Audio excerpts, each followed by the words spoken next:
vous êtes celui dont l'histoire a fait un point de rupture. La conscience humaine semble s'être cristallisée autour de votre venue. Pourtant, je vous vois comme une étape dans le déploiement dialectique de l'esprit absolu, un moment où l'esprit prend conscience de lui-même dans l'humanité. L'esprit ne se déploie pas, il est. L'homme ne découvre pas Dieu par le progrès, il le rencontre lorsqu'il se dépouille de lui-même. Et pourtant, vous êtes né dans une culture, dans un temps précis. La progression de la pensée a permis votre venue. Le judaïsme, l'Empire romain, tout cela vous conditionne, malgré vous. Je suis avant Abraham. Ni le temps ni la culture ne m'ont donné naissance, ils ont seulement permis que je sois manifesté aux hommes.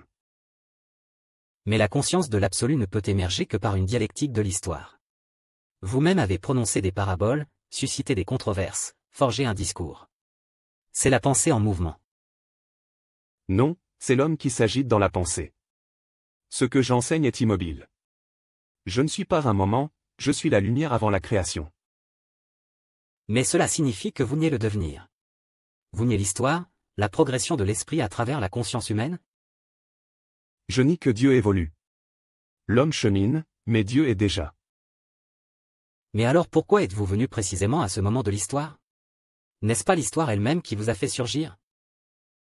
L'histoire n'est qu'un théâtre où les hommes s'agitent pour se croire souverains. Je suis venu non parce que l'histoire me réclamait, mais parce que l'amour l'a voulu. Vous réduisez alors l'histoire à une illusion? À un voile sur l'absolu?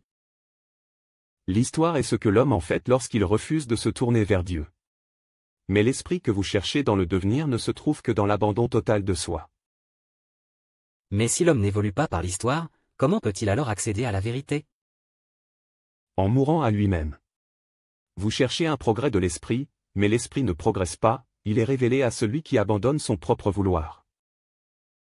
Mais alors l'humanité n'aurait aucun rôle dans cette révélation? Toute dialectique serait vaine.